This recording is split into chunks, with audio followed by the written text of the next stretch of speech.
DreAllDay.com. You're now tuned into the show where you learn the discipline to show up day after day to do the work, the confidence to put yourself out there boldly and authentically, and the mental toughness to continue showing up, doing the work, putting yourself out there even when the success you're expected to achieve is yet to be achieved. And on top of all this, you get a huge dose of personal initiative, which is the go-getter energy that moves any one of us and will be moving you at all times. You know what it feels like. You've been there before, to go and make things happen instead of waiting for things to happen. And we put all this together into one bundle, one package, one mindset, one method, one philosophy, one book, one show. This daily masterclass, yes, you heard me correctly, this is a daily masterclass that is called Work on Your Game. My name is Dre Baldwin, also known as Dre All Day, and welcome to the show. And today's topic is cutting through the fat to get attention.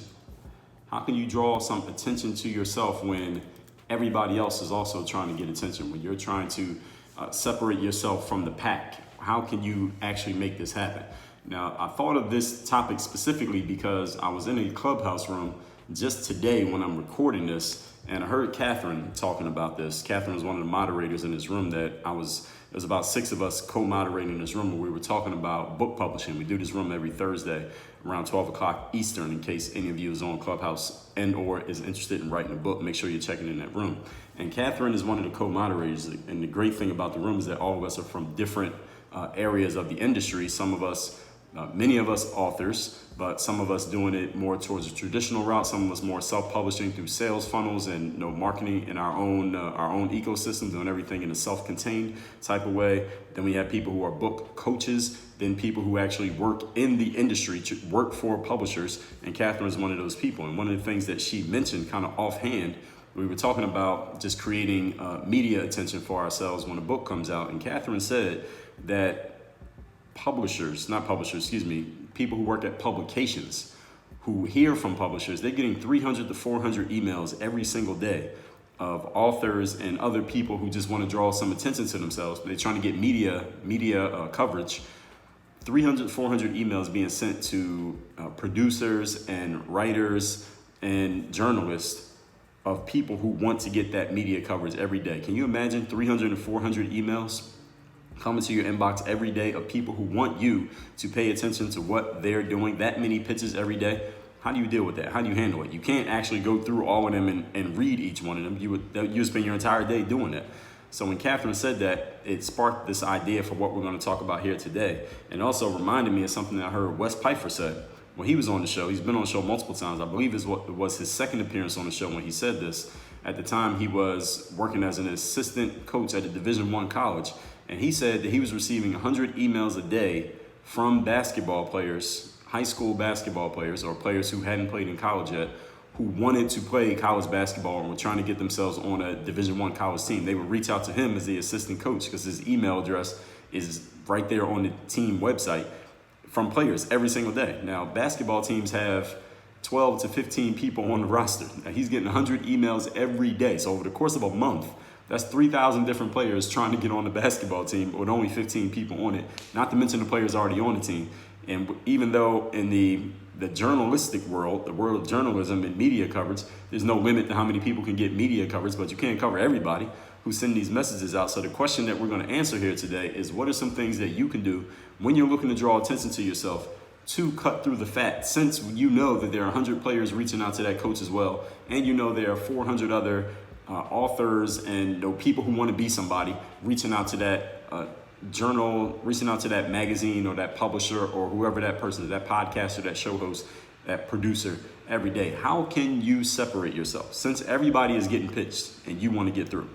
Now, before we say any further, let me remind you, I got a text line where I want you to text me and tell me, what are you trying to get yourself seen for right now? Or what ways are you going to use some of the points that I'm going to give you here today so you can get yourself seen, heard, and known out there in whatever space you happen to be in? My text number is 305-384-6894. Use that number, text me.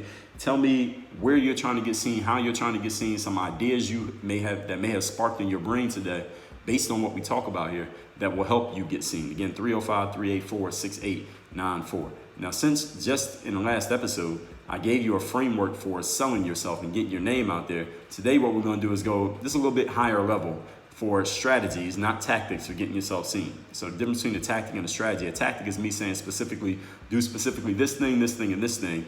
And I'm telling you, I'm getting very granular. A strategy is more of a big picture look at things. That this is you could call it a mentality. You could call it just an overarching mission statement on how you're going to go about things when I'm giving you a strategy.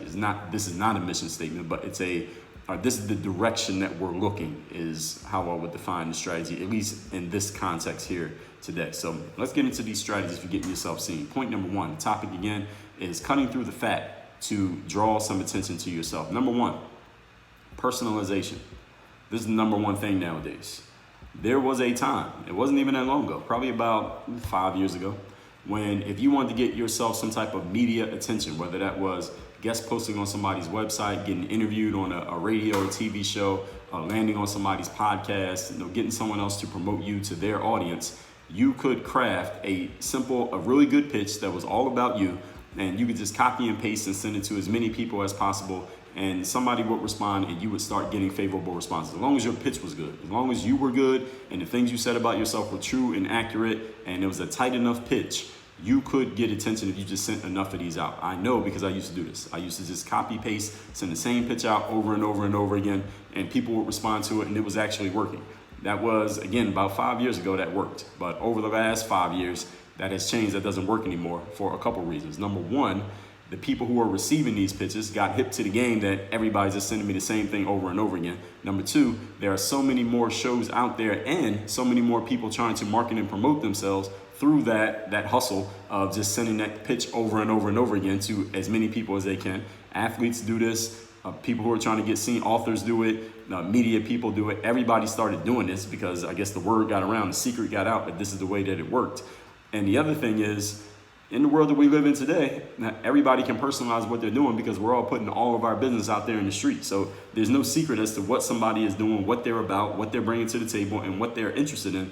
Therefore, if someone reaches out to you and it is clear that you haven't really taken any time to find out who they are as a person before you reached out, they don't have to pay you any mind because they see you didn't give them any time. Why should they give you any time? Again, there was a time when this was new and novel that you could just do that and it was, oh, look at this person. They reached out to me. But now it's like, all right, this person reached out, but did they really reach out to me, or were they just copying and pasting everything they could find? People have just become, the sensibilities have changed. People are just paying more attention and looking in more detail as to what is actually being said, and is this person really thinking about me, or is it just about them? All right, that is what has changed in the game. So the personalization aspect, this part matters a lot more now than it used to. There are too many people online these days for you to be generic in your reaching out to anybody. I don't care who it is. I don't care if you're tweeting somebody or Instagramming them. You can't be generic in your reach, i.e. you can't take the same message and just send it to 100 different people and then just play the numbers game and just, however many respond is fine, we'll just work with those. It doesn't work anymore. Any of you who is an active user of Instagram, I don't know if it's only me, I don't think so, but if you're an active user of Instagram, you may get a lot of direct messages from random accounts that you can tell are spam accounts. It's not an actual person. And they will send you something like, well, hey, how would you like to get more followers on Instagram? We'll get you this many for this much money, this many for this much money. There'll be something crazy like for $10, we'll get you 50,000 followers of real people and things like that. And these are the copy paste messages that people are sending out. Those kind of things used to work. Maybe worked maybe 10 years ago when it was a novel and new thing, but nowadays that doesn't work at all. I don't think it works, but maybe it works for some people because they keep doing it. But these generic messages no longer will cut the mustard, people. Even email apps these days, like Gmail, for example, they're artificial intelligence technology. They scan your emails. They at least scan the subject line, and they obviously can see what's inside of your email. They're showing it to you. They can notice and identify when a form email has been sent. Those of you who know what a form email is, it's a copy and paste templated email that someone just sends the same thing to a bunch of people just hoping to see how many responses they get. Gmail can tell when an email is a form email, and they will send that email to a different folder in people's inboxes now than to their main folder, to where the person you sent it to may never even send the email. Because Gmail has gotten hip to the game. They understand that users don't like getting spam. And we call this spam when someone's just sending a generic message to a bunch of people hoping to get lucky. That's referred to as spam now. That didn't used to be spam, but it's spam now. And people throw those messages away because they assume that you're just sending the same thing to everybody. It's not about me, so why even pay you any mind? So what you need to do here is you need to personalize your message. In other words, whatever you're sending to someone, you got to make it just for that person.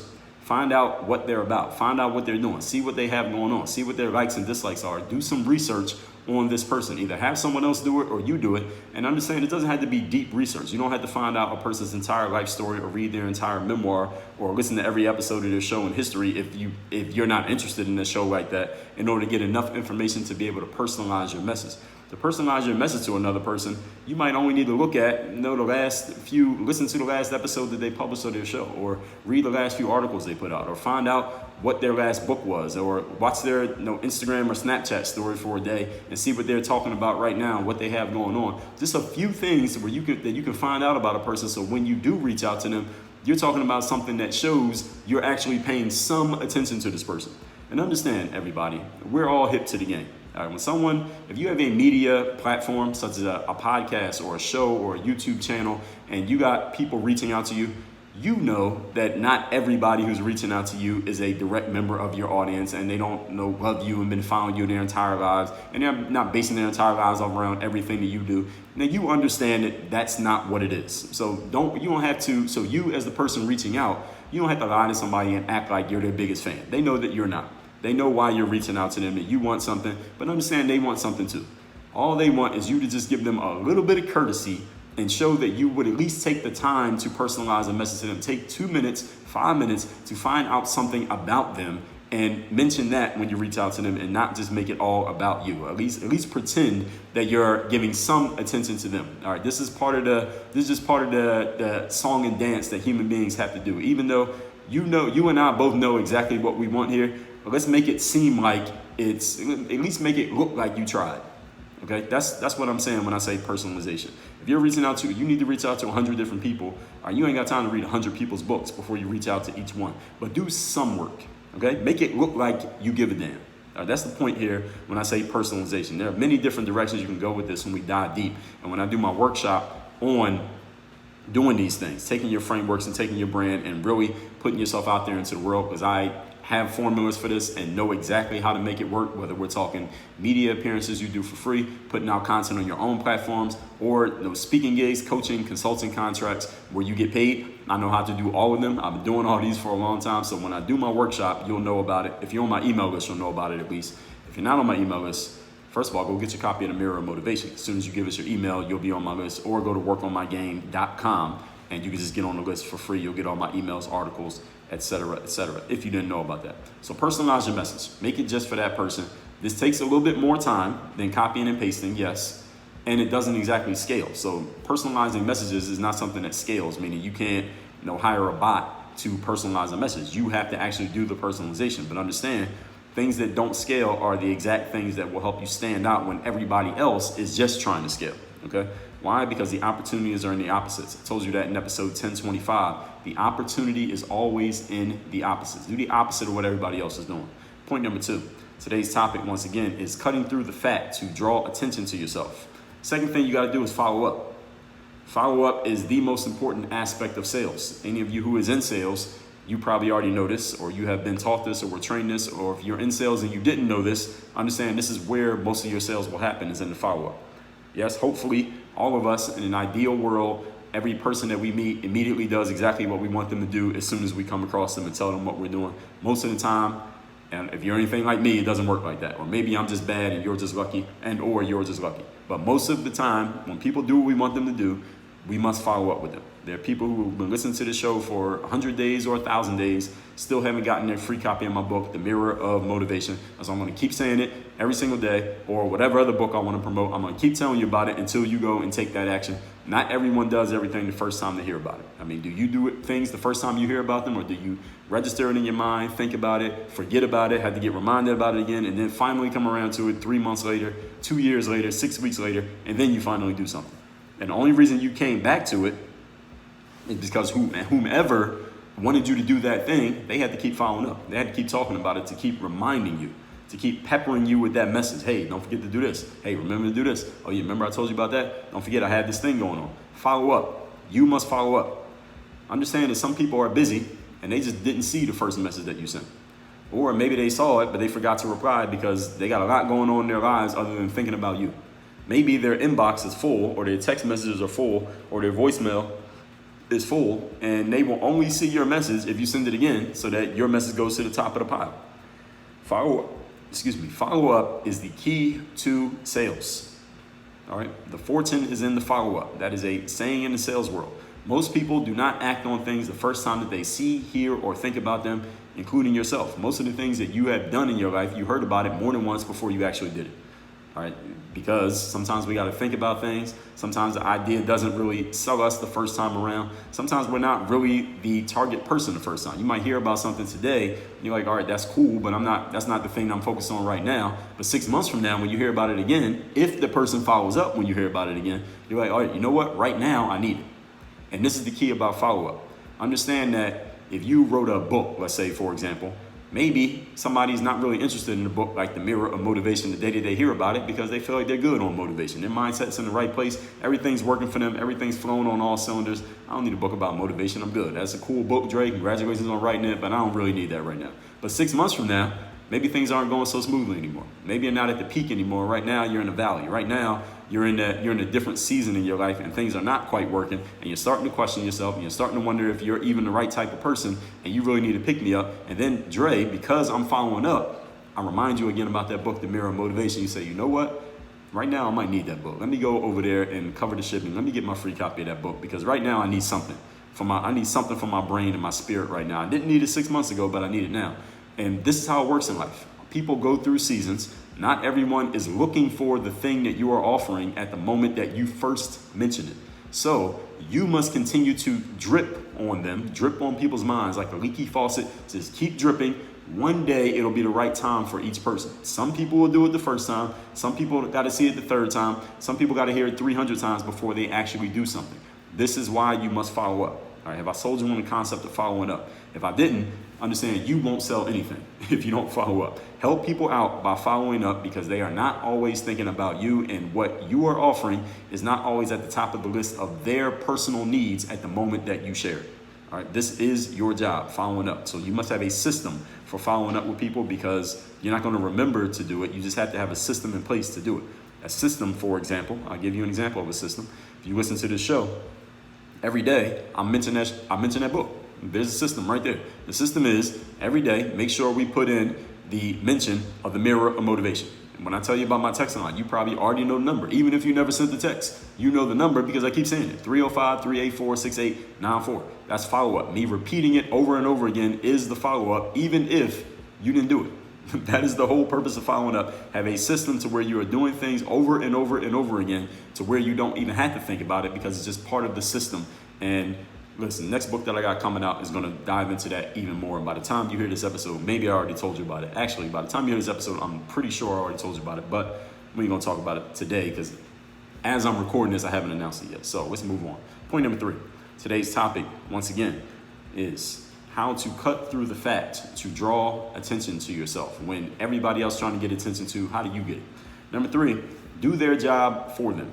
Who is they? They are the people that you're trying to reach out to and do business with. Do their job for them by making it clear what you want from them. So when you reach out to someone and you tell them how great you are, also make it clear, all right, what exactly do you want? All right, I get that you're great, you're amazing. Now, what do you want? Why are you reaching out to me? Why are you telling me about you? You want to write a book together? You want to be on your podcast? You want me to come on your YouTube channel? What is it that you want? You want to do an affiliate deal? Make it clear what you want. Make it clear what you are going to do for them and how it will help them. All right, so yeah, I know that you want something. That's why you're reaching out to me, but what's in it for me? WIIFM, that's the radio station that every person listens to. What's in it for me?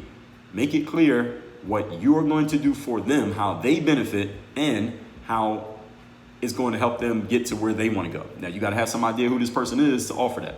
All right, don't tell somebody it'll help you make money if they got 10 times more money than you, then they're looking at you like, yo, I don't need your money. All right, I already got more money than you. Why do I need I don't need money. All right, what else you got? So know what people are after. Have some idea at least, or some belief or some reason to believe that you know what they might be interested in. It's not always the same thing that you're interested in. Keep that in mind. Do not be so narcissistic to think that everybody wants the same things that you want. Give examples, if you have them, of how you have done this with other people and it worked successfully so that they can see some social proof. Okay, this person's done it before and it got some results. All right, cool. If you are cool with some people that they're cool with, i.e. you have mutual friends, Drop names. You should probably do that at the beginning. All right, drop names. Hey, Mark sent me and he told me he's a good friend of yours and I'm a good friend of his as well. There you building a little bit of know, like, and trust because you have a mutual friend. You become a warm contact instead of a cold one. If you will do some of the work required to make this collaboration pop off, share what that is and explain how it'll help. In other words, instead of going to a journalist and saying, hey, here's my article, can you can format this and make it work for your publication. I know you usually need 500 words, but I wrote 1,000. Don't do that because then they're not going to take it because now they got to do work.